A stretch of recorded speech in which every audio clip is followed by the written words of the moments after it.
हरे कृष्णा। क्या आपने कभी सुना है कि भगवान ने स्वयं अपनी पूजा की हो?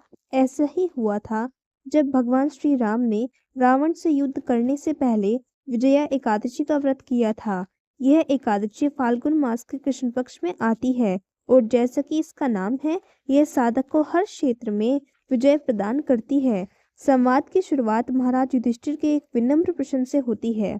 वे भगवान श्री कृष्ण को केशव कहकर संबोधित करते हैं और पूछते हैं, हे जनार्दन, फाल्गुन मास के कृष्ण पक्ष में आने वाली एकादशी का क्या नाम है? इस व्रत को करने की विधि क्या है और इसका क्या फल प्राप्त होता है? प्राचीन काल में इस पवित्र व्रत का पालन किस महान व्यक्ति ने किया था? भगवान श्री कृष्ण युधिष्ठिर को उत्तर देते कहते हैं कि इस एकादशी का नाम विजया है। श्री कृष्ण बताते हैं कि यह एकादशी अपने नाम के अनुरूप ही फल देने वाली है। यह न केवल शत्रुओं पर विजय दिलाती है, बल्कि मनुष्य के जन्म जन्मांतर के संचित पापों का भी नाश कर देती है। श्री कृष्ण स्पष्ट करते हैं कि यह व्रत अत्यंत पुरातन और पवित्र है। अपनी बात की पुष्टि के लिए श्री कृष्ण एक और संवाद का संदर्भ देते हैं। वे बताते हैं कि एक बार देवऋषि नारद ने जगत पिता ब्रह्मा जी से यही प्रश्न किया था। ब्रह्मा जी ने नारद जी को बताया था कि यह व्रत इतना प्रभावशाली है कि जो व्यक्ति इसका पालन करता है वह अपनी 21 पीढ़ियों, 10 पूर्वज, 10 वंशज और स्वयं का उद्धार कर देता है। उन्होंने इसे सर्वोच्च विजय प्रदान करने वाला व्रत बताया, जो केवल युद्ध में ही नहीं बल्कि जीवन की हर बाधा और मृत्यु के भय पर भी विजय दिलाता है। श्री कृष्ण संवाद के दौरान बताते हैं, महापाप से मुक्ति। इस व्रत के प्रभाव से गो हत्या और ब्रह्म हत्या जैसे गंभीर पापों का प्रायश्चित संभव है। यज्ञ के समान फल। जो भक्त इस एकादशी की कथा को पूरी श्रद्धा से सुनता है, उसे वाजपेयी यज्ञ के अनुष्ठान के समान पुण्य प्राप्त होता है। ईश्वर की प्रसन्नता। इस दिन किया गया थोड़ा सा भी दान, जप और जागरण भगवान श्री हरि को अत्यंत प्रिय है और साधक को परम पद की ओर ले जाता है। कथा की शुरुआत तब होती है जब भगवान श्री राम, लक्ष्मण और माता सीता अपने 14 वर्ष के वनवास के दौरान पंचवटी गोदावरी तट में निवास कर रहे थे।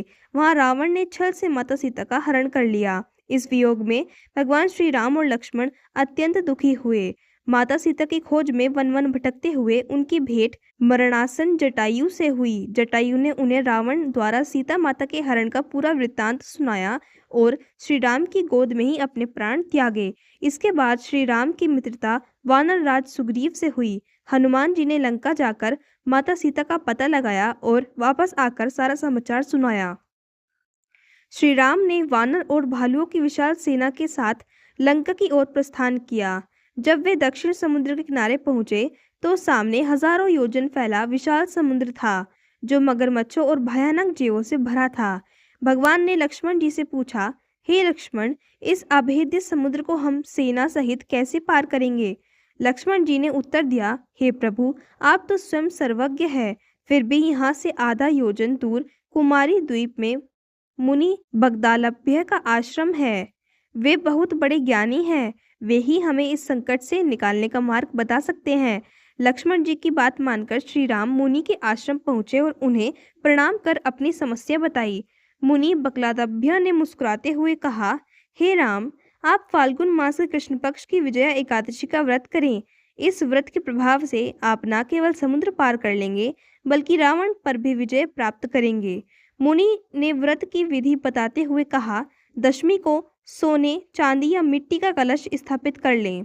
उसे जल और पंच पल्लव से सजाएं।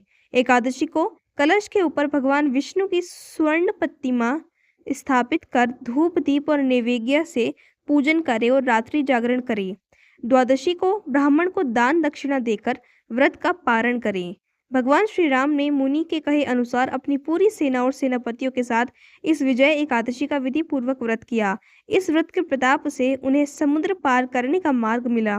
वानर सेना ने लंका पर आक्रमण किया और अंततः भगवान श्री राम ने अधर्मी रावण का वध कर विजय प्राप्त की। जैसे कि इसके नाम विजया से स्पष्ट है, यह व्रत कठिन से कठिन परिस्थितियों में जीत सुनिश्चित करता है।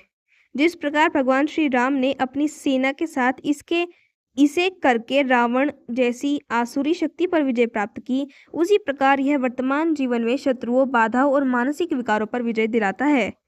पापों का समूल नाश। ब्रह्मा जी के अनुसार यह व्रत महापातक, घोर पाप नाशक है। गौ हत्या, ब्रह्म हत्या या किसी के साथ विश्वासघात करने जैसे भयंकर पाप भी इस एकादशी के प्रभाव से भस्म हो जाते हैं। यह आत्मा को पुनः शुद्ध करने का एक दिव्य अवसर है। पितरों और भावी पीढ़ियों का उद्धार। इस व्रत का एक विशेष फल यह है कि यह केवल व्रत करने वाले को ही नहीं बल्कि उसके कुल को भी लाभ पहुंचाता है। शास्त्रों के अनुसार श्रद्धापूर्वक व्रत करने वाला व्यक्ति अपने पूर्वजों, पितरों की 10 पीढ़ियां और अपनी आने वाली 10 पीढ़ियों को नर्क के कष्टों से मुक्त कर विष्णु लोक पहुंचा देता है।